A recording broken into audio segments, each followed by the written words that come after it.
اس کے اپنے گھر کا صفایا دن کو کیسے ہو پایا، وہ جو شب بھر شہر کی خود نگرانی کرتا رہتا ہے۔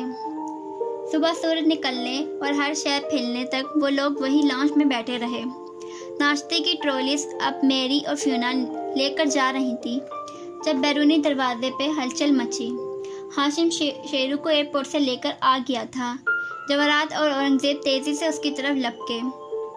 سعدی ہنوز خاموش سوچ میں ڈوبا بیٹھا رہا، اور حنین وہ جو جوس کے گھونٹ گھونٹ پیتی تیکھی نظروں سے دونوں ماں باپ کو اپنے بیٹے کو گلے لگاتے دیکھتی رہی، وہ واقعی تکان کا مارا لگ رہا تھا۔ ماتھے کے زخم پہ بینڈیج لگا تھا، آنکھیں روئی روئی تھیں۔ زبردستی مسکراتا ماں سے گلے لگ کر الگ ہوا تو ان دونوں بہن بھائی کو بیٹھے دیکھ کر چونکا، پھر فوراً ہاشم کی طرف دیکھا۔ حنین کمپیوٹر میں اچھی ہے، ہم ان لوگوں کو ٹریس کرنے کے لیے اس کی خدمات لے رہے تھے، اس نے وضاحت دی۔ تو کیا آپ نے پیسے واپس حاصل کر لیے؟ وہ حیرت سے پوچھتا صوفے پر بیٹھا، اورنگزیب ایک طرف اور جواہرات دوسری طرف بار بار نم آنکھوں کو پوچھتی۔ اورنگزیب گو کے اپنے تاثرات کو سخت رکھ کر ہی بیٹھے تھے، مگر اندر سے وہ نرم پڑ چکے تھے۔ نہیں، ہاشم مسکراتے ہوئے بالا کے اور واپس آتے اعتماد کے ساتھ سامنے والے صوفے پہ بیٹھا۔ ہم تمہارے آنے سے پہلے ان کا تعاقب کر کے تمہاری جان خطرے میں نہیں ڈال سکتے تھے، مگر حنین کہہ رہی کہ وہ ان لوگوں کو ٹریس کر سکتی ہے۔ تو کیا ان دونوں کو کال کرنے پہ انہوں نے مجھے یہ زخم دیا؟ بگڑ کر کہتے اس نے پیشانی کے زخم کی جانب اشارہ کیا۔ اسے سعدی کا یہاں ہونا سخت ناگوار گزر رہا تھا۔ جواہرات نے اس کا ہاتھ اپنے ہاتھ میں دبایا۔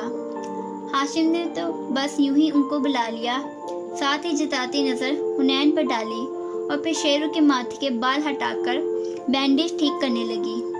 وہ ایک دم بہت خفا نظر آنے لگا تھا۔ آپ لوگوں نے مجھے بچانے میں اتنی دیر کیوں لگائی؟ جانتے ہیں میرا کیا حال تھا؟ ادھر کتنا خوف میں نے محسوس کیا۔ کیا پیسے مجھ سے زیادہ اہم تھے؟ ایسا نہیں ہے شیرو، اورنگزیب نے بھی ہولے سے اس کے کندھے پہ ہاتھ رکھا، مگر اس نے کندھا جھٹک دیا۔ حنین نے جوس کا گلاس رکھا اور کھنکھاری۔ آپ نے ان کی شکلیں تو دیکھی ہوں گی نوشیروان بھائی؟ ہاں، چلیں یہ اچھا ہوا، کیونکہ ویسے ان لوگوں کو ٹریس کرنا مشکل ہے۔ اصل میں میری کوریا کے ایک پولیس چیف سے بات ہوئی ہے۔ سعدی نے چونکہ حنا کو دیکھا تو پورے اعتماد سے نوشیروان کو دیکھتی کہہ رہی تھی، ان کو 2 لوگوں پہ شک ہے۔ یہ دونوں نامور مجرم ہیں اور دونوں کل رات امریکہ منتقل ہو گئے ہیں۔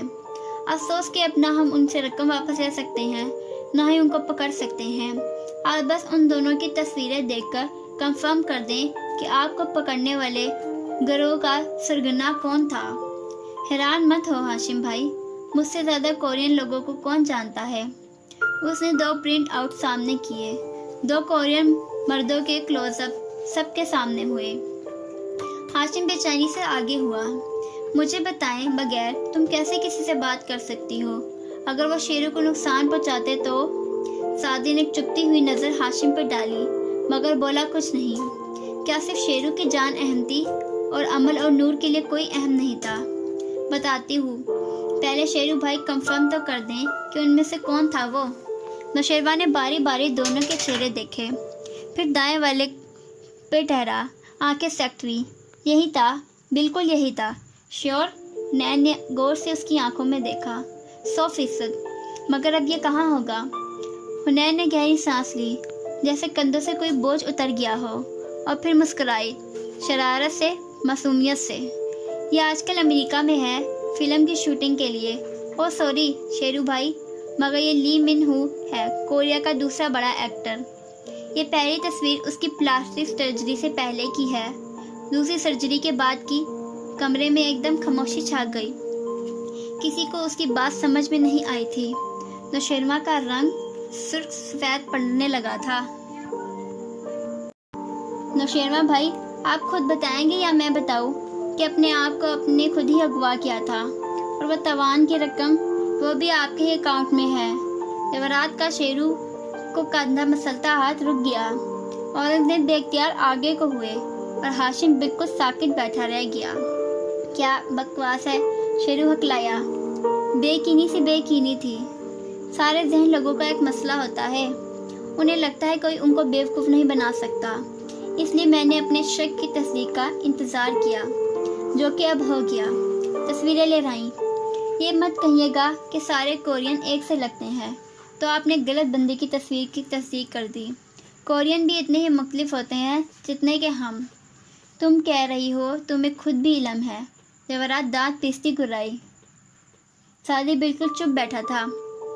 مجھے ہی تو علم ہے مسز کاردار، شیرو بھائی کبھی بھی اچھے کرمنل نہیں بن سکتے، کیونکہ انہوں نے چند غلطیاں کر دیں۔ جو پہلی ویڈیو بھیجی تاوان کی رقم کے لیے، اور دوسری جس پہ ماتھے پہ زخم تھا، دونوں میں ان کا رونا مجھے سوری مگر اداکاری لگتا تھا۔ اور میں اپنے ملکوں اور کلچرز کے ڈرامے دیکھ چکی ہوں کہ اداکاری کو مجھ سے بہتر جج نہیں کر سکتے آپ لوگ۔ میں نے ویڈیوز کے طریق چیک کی، وہ دونوں 3 دن پرانی تھی، زخم والی تھیں۔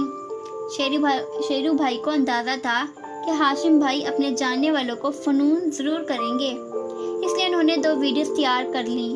اغوا سے چند گھنٹے پہلے اگر ان کی ہاشم بھائی سے بات ہوئی تھی تو یہ ویڈیوز تو اس سے بھی پہلے کی تھیں، ظاہر ہوا کہ جعلی تھیں۔ مگر آپ کو یہ ویڈیوز کوریا میں تیار کرنی چاہیے تھی، کیونکہ ایک اور پرنٹ شدہ صفحہ لے آیا جس میں شیرو کی ویڈیو کا اسٹل امیج تھا۔ یہ جو آپ کے پیچھے دیوار پہ سوئچ نظر آ رہا ہے، یہ عام پاکستانی سوئچ جیسا ہے، جبکہ کوریا میں سوئچ کھوکھلے ہوتے ہیں، انڈے کے آدھے چھلکے کی طرح۔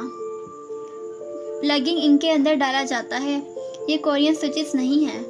اور ویڈیو کا ایک اور اسٹل امیج مسکراتے ہوئے سامنے لائی۔ چھت پہ کوئی فائر الارم نہیں ہے، جبکہ کورین گھروں پہ چھت پہ فائر الارم ضرور ہوتا ہے۔ آپ نے لکڑی کا فرش، سلائڈنگ ڈور، ہر چیز پرفیکٹ رکھی، مگر 111 کورین ڈرامے اور فلمیں دیکھنا کوئی مذاق نہیں ہے۔ میں نے آپ کے کمپیوٹر کی ہسٹری چیک کی، ایک اور کاغذ ان کے سامنے میز پہ رکھا۔ اب وہ کھڑے کھڑے باقی کاغذ ہاتھ میں پکڑے بول رہی تھی، اور سب اس کو سن رہے تھے ہکا بکا۔ پچھلے ہفتے میں وہ تمام ویب سائٹس ہیں جو آپ نے کھولی، اپنا فیک اغوا کرنے کے طریقے وغیرہ وغیرہ، اور آپ نے وہ فیک کڈنیپ والے بہت سے امریکی ڈرامے اور فلمیں بھی دیکھیں، کیونکہ آج کل یہ امیر ماں باپ کے بگڑے بچے کا خود کو اغوا کر لینا ہر دوسرے امریکی ڈرامے میں ہو رہا ہوتا ہے۔ یہ رہے ان تمام ڈراموں اور فلموں کی لسٹ جو آپ نے ڈاؤن لوڈ کر رکھے تھے۔ اور ہاں، وہ اپنا کان کاٹ کر بھیجنے والا آئیڈیا وہ اسکینڈل سے تھا نا، اس میں ڈوئل کی بیٹی نے تو واقعی اپنا کان بھیج دیا تھا، مگر مجھے معلوم تھا اس کی نوبت نہیں آئے گی۔ مگر آپ نے صرف وہ کس دیکھی تھی، مجھے تو ایک مانسٹر بھی اپنی اولاد سے محبت کرتا ہے والا ڈائلاگ بھی یاد تھا۔ نوشیروان دھواں دھواں ہوتے چہرے کے ساتھ بیٹھا تھا، جیسے کچھ ڈس گیا ہو۔ اورنگزیب کے لب بھیج چکے تھے، کمپٹی کی نسیں ابھر آئیں، سرخ ہوتی آنکھوں سے اسے دیکھا۔ ہاشم ابھی تک سن تھا۔